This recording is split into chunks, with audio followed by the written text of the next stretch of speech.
मैंने सोचा था कि इस चैनल पे मैं अच्छे गेम प्लेस डालूँगा, अच्छा कंटेंट डालूँगा, लोगों को बहुत मज़ा आएगा। ऐसे-ऐसे गेम्स खेलेंगे जो आपने कभी सुने नहीं हैं, बट बहुत सारी चीज़ें अच्छी होने वाली है। But as a football fan, as a Barcelona fan, as a Messi fan, मैं बहुत डिसअपॉइंट हो रहा हूँ, ठीक है। मुझे बहुत अच्छा नहीं लग रहा है कि जो न्यूज़ हमारे सामने आ रही है या जो रिज़ल्ट सामने आ रहे हैं एंड प्लेयर्स का क्या बर्ताव है, बोर्ड का क्या बर्ताव है इस चीज़ को लेके। तो ये सिर्फ वीडियो इस चीज़ के ऊपर है कि बार्सिलोना क्यों फ़ेल कर रही है, बार्सिलोना की इस सीज़न में क्या दिक्कतें आई है। तो टॉप टू बॉटम हम लोग स्टार्ट करने वाले हैं इस चीज़ को। तो 2017 में बहुत सारे एक्सपर्ट्स ने जो लेट नाइट एनालिसिस होता है गेम्स का, उस पर बहुत सारे लोगों ने कहा था कि बार्सिलोना का डाउनफॉल जल्द आने वाला है। एंड ये न्यूज़ कब आई थी, जब नेमार पीएसजी को चला गया था। तब उन्होंने ये चीज़ शुरू कर दी थी कहना कि बार्सिलोना का डाउनफॉल जल्द आने वाला है एंड इस सीज़न में 19-20 वाले सीज़न में आ चुका है। अब इसके क्या रीज़न है, ओके। सबसे पहले तो बात करते हैं बोर्ड की अगर हम बात करें तो ये ऐसी बात नहीं है कि बोर्ड में बहुत ही ग्रेजुअली चेंज देखने को मिला हमको, या वो ये सब नहीं है, ठीक है ना। ये वही बोर्ड है जिसने नेमार को साइन किया था, जिसने लुइस सुआरेज़ को साइन किया था, जो हमारा गोलकीपर है मार्क आंद्रे ter स्टेगन, उसको साइन किया था, रैकिटिच को साइन किया था, जो कि आने वाले सालों में बहुत ही अच्छे प्लेयर साबित हुए थे। हमने यूसीएल जीता था उस टाइम 2015 में। तो आगे चल के ऐसा क्या हुआ कि बोर्ड की जो पूरी मेंटलिटी है वो चेंज हो गई, ओके। पूरी मेंटलिटी चेंज हो गई। इसके पीछे क्या रीज़न था, नेमार का पीएसजी में जाना। नेमार पीएसजी में गया, बार्सिलोना के पास आए 222 मिलियन। अब आप या मैं जो नॉर्मल इंसान है, हमको अगर कोई 1000 रुपये या 2000 रुपये दे अगर कोई, हम भी पागल हो जाएंगे। हम भी ये चीज़ वो चीज़, कोई भी खाने की हो सकती है, पहनने की हो सकती है, इसके पीछे दौड़ेंगे। तो बोर्ड भी वैसे ही दौड़ा कि हमारे पास 222 मिलियन यूरोज़ है, हमको भी कोई बड़ी साइनिंग करनी चाहिए, ठीक है। 2017 में नेमार के जाने के बाद मुझे भी बहुत अच्छे से याद है कि आई थिंक रोमा के गेम के बाद जो मैच एनालिसिस हुआ था बाद में, उसमें कहा गया था कि नेमार चला गया, जिस वजह से अब सारा जो भार है पूरी टीम का, कि गोल स्कोरिंग है, असिस्टिंग है, चांस क्रिएटिंग है, ये सब अब मेसी पे जा चुका है। ये चीज़ उन्होंने उस टाइम कही थी और मुझे कहीं ना कहीं ये चीज़ फील हुई आगे चल के कि हाँ यार, ये नहीं हो रहा है। तो इसके बाद बोर्ड की सबसे बड़ी गलती क्या थी, बोर्ड की सबसे बड़ी गलती मैं आपको बताता हूँ, वो ये थी कि उन्होंने भरोसा नहीं किया, ला मासिया के प्लेयर्स पे बिल्कुल भरोसा नहीं किया, उनको इग्नोर किया। उन्होंने कोशिश की नेमार का रिप्लेसमेंट ढूंढने की, वो भी कोटिन्यो या ग्रीजमान में, ठीक है, जो कि उस पोजीशन पे बिलोंग नहीं करते हैं। बड़ी बड़ी साइनिंग्स, कोटिन्यो 170 मिलियंस, ग्रीजमान 120 मिलियंस, बड़ी बड़ी साइनिंग्स है ये, कोई छोटी मोटी साइनिंग्स नहीं, बहुत बड़ी साइनिंग्स है। बोर्ड ने बड़ी हो या छोटी साइनिंग्स हो, कभी भी उन पे एक सीज़न से ज़्यादा भरोसा ही नहीं रखा। सबसे बड़ी दिक्कत यही थी कि एक सीज़न से ज़्यादा उन्होंने कोई भरोसा रखा नहीं। बड़ी बड़ी जो अमाउंट्स है वो पे हो गई, जो बड़ी बड़ी पेरोल्स थे वो हो गए, वेज बिल्स वगैरह सब बड़े अच्छे खासे बड़े कर दिए गए थे। एंड इस वजह से आज ये फाइनेंशियल कंडीशंस आ चुकी है इस क्लब की, ओके। अब मैं आपको एक क्या चीज़ बताऊं कि हमारे प्लेयर्स जो है वो बूढ़े हो रहे हैं, उनकी एज 30+ जा रही है। हम सब जानते हैं क्या हालत हो रही है। And I think Pep Guardiola का टाइम था या राइकार्ड का टाइम था पहले का, वो इसलिए ही ऐसा था क्योंकि उस टाइम यूथ प्लेयर्स पर बहुत भरोसा किया जाता था, ओके। बोर्ड ने सोचा कि हम सिर्फ पैसा जो है अटैकिंग मिडफील्डर्स पे या अटैकर्स पे ही खर्च करेंगे। मुझे कोई याद नहीं है कि भाई कोई बहुत बड़ी साइनिंग डिफेंडर्स के लिए की गई हो, या फिर डे जॉन्ग के अलावा इस पूरे डेकेड में उन्होंने कोई अच्छी साइनिंग की हो। केविन प्रिंस बोटेंग इतना अच्छा प्लेयर, कार्लोस पेरेज, ठीक है, माल्कम, ऐसे ऐसे प्लेयर आके चले गए और क्या हुआ, कुछ भी नहीं। ये चीज़ काफ़ी डिप्रेसिंग है कि इतना बड़ा क्लब जिसकी मेंटालिटी इतनी छोटी हो चुकी है। बोर्ड को ये चीज़ ध्यान रखनी चाहिए कि कोटिन्यो जो प्रीमियर लीग से आया है, प्रीमियर लीग एक बहुत कॉम्पिटिटिव लीग है, एंटरटेनिंग लीग है, वो टैक्टिक्स के हिसाब से इतना नहीं खेलते। उनके अंदर पैशन होता है, उनके अंदर एड्रेनलिन होता है खेलने के लिए। पर यहाँ पे आपको पेशेंस से काम लेना पड़ेगा, आपको यहाँ पे चांस क्रिएट करने पड़ेंगे, आपको यहाँ पे जो सामने वाले का डिफेंस है उसे ख़त्म करना पड़ेगा, मतलब उसमें आपको दरारें ढूंढनी पड़ेगी। एंड मैं हर बार यही देखता हूँ कि बार्सिलोना की पोजीशन हमेशा 50% से तो ज़्यादा होती है। अभी रिसेंटली लॉकडाउन के बाद जो मैचेस हुए हैं उसके बाद तो 60 से ऊपर रही है। उसके बावजूद भी हमने सेविलिया के सामने 0-0 का ड्रॉ खेला, अभी सेल्टा विगो के सामने 2-2 का ड्रॉ हुआ। तो इसके लिए मैं कह रहा हूँ कि आज ये जो हालत हुई है वो सिर्फ इस वजह से हुई है, ठीक है ना। एक मैं नाम और सुनना चाहूँगा जो कि है डेम्बेले ने अपना फुल पोटेंशियल दिखाया नहीं है। उसके बावजूद भी जैसे डेम्बेले पे ट्रस्ट कर रही है बोर्ड के, उसको आगे बेच नहीं रही है अभी तक, वैसे ही उनको coutinho के साथ करना चाहिए था और ग्रीजमैन को नहीं लेके आना चाहिए था, क्योंकि मेसी सेंट्रल में आके खेलता है आज, सुआरेस तो सेंट्रल रहता ही है। अब ग्रीजमैन जिसको लेफ़्ट विंग में आना चाहिए था वो भी सेंट्रल आके खेलता है, तो 3 प्लेयर सेंट्रल में है।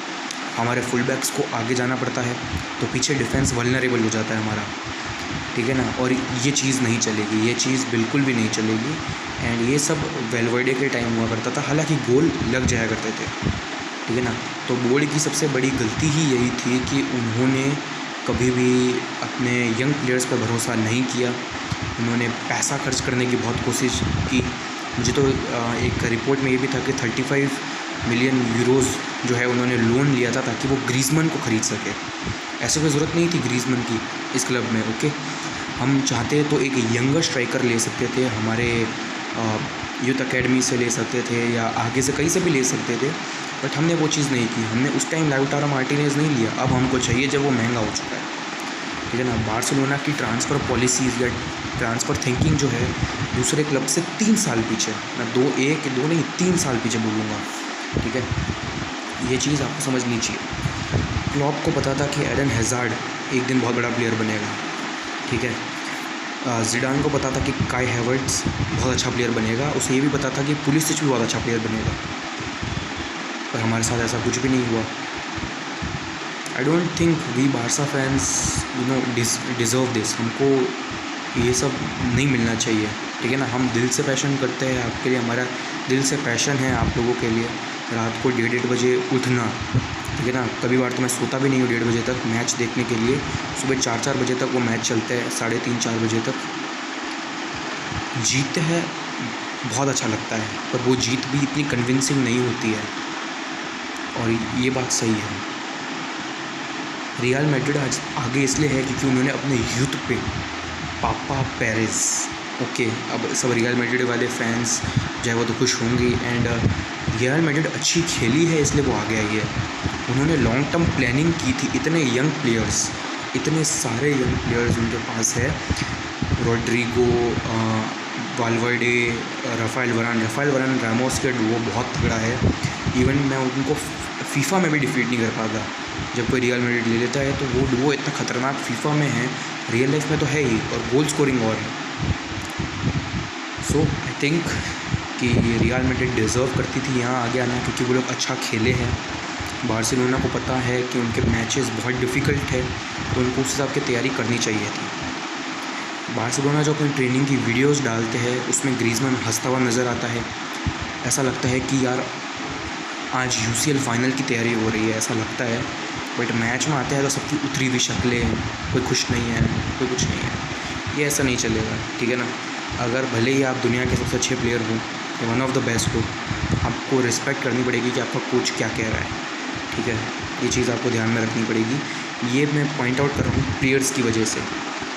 हाल ही में वीडियो आया था सेल्टा विगो वाले में कूलिंग ब्रेक के दौरान कि रैकिटिच और मेसी, ये लोग सेरेबिया जो असिस्टेंट कोच है और सेटियन, दोनों को इग्नोर मार के जा रहे हैं। क्यों भाई, क्यों इग्नोर मार रहे हो? तुम में कौन सा ऐसा एटीट्यूड है?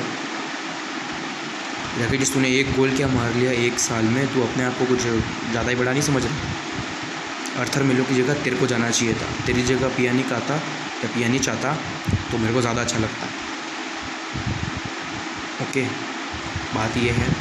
सो यही चीज़ है कि पहली बात आप कोच को सुनोगे नहीं, उसके बाद आप इंटरव्यू में कहोगे, पोस्ट मैच इंटरव्यू में, कि कोच है किस काम के लिए।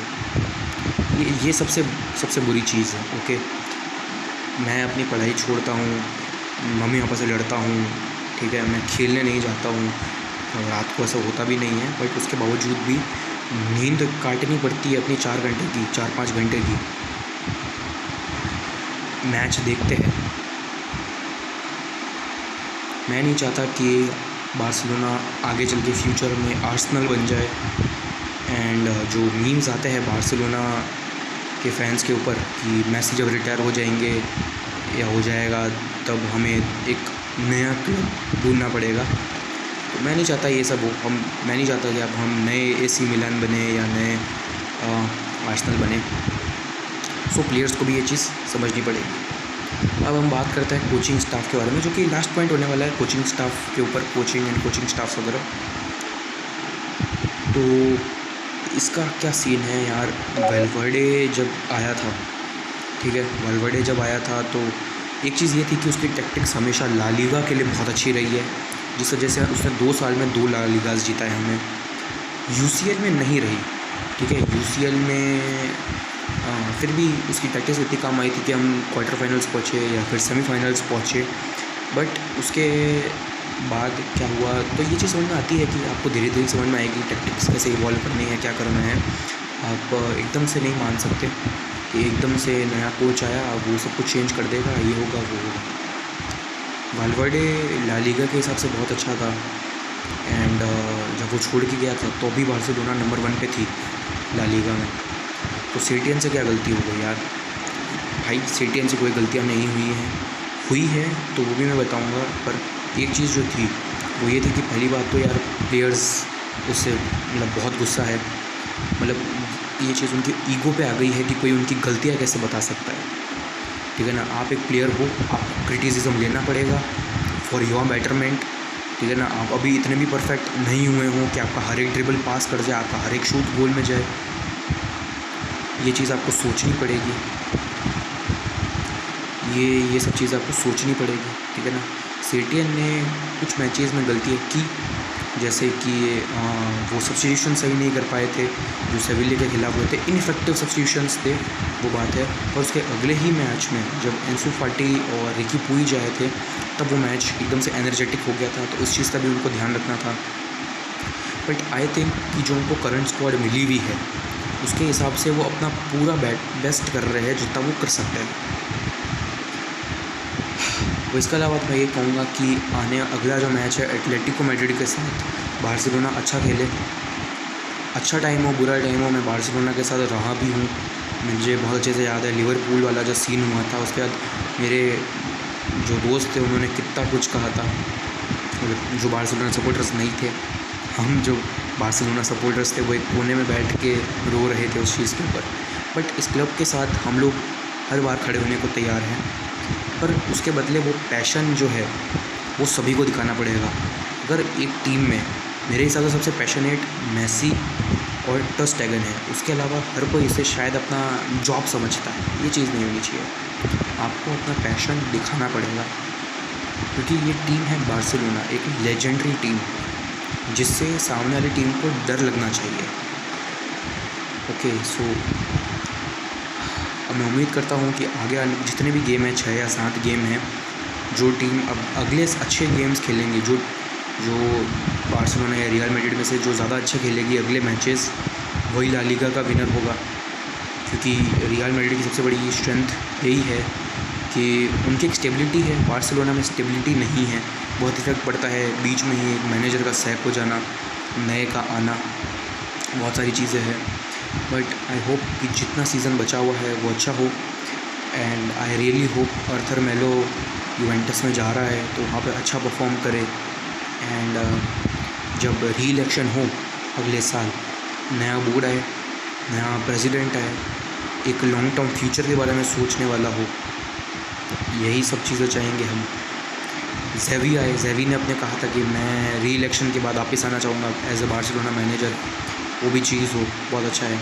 एंड वो ग्लोरी बार्सिलोना को फिर से मिल सके जो वो डिज़र्व करती है। मैंने इसको बहुत शांत तरीके से कहा है। एंड मैंने ये वीडियो सिर्फ इस वजह से बनाई है क्योंकि मुझे एक चैनल बहुत अच्छा लगता है, angry rent man, he is a big Chelsea fan. And वो तो बहुत ही एग्रेशन से करते हैं, बट मैंने अपना पैशन ऐसा ही बताना ज़रूरी समझा है ताकि मैं एक साइड पेश कर सकूं कि बार्सिलोना से क्या गलती हुई है। ठीक है ना। ला लीगा में रेफरी ये सब मैटर नहीं करते हैं, बट जो प्रेजेंट में आपका सिचुएशन है वही मैटर करेगा, ठीक है ना। रेफरी वगैरह तो वो दूसरी चीज़ है, लेकिन जो चीज़ आपके हाथ में है वो आपको परफेक्टली करनी पड़ेगी। सो गाइज़, अगर इस पर अच्छा रिस्पांस मिला तो ऐसे और भी वीडियो आते रहेंगे, बट इसके अलावा दूसरे गेम प्लेस भी आते रहेंगे बहुत अच्छे अच्छे हिंदी कमेंट्री के साथ। एंड आई होप कि आप लोग मुझे सपोर्ट करो, नया चैनल है। तब तक के लिए गाइज़, बाय।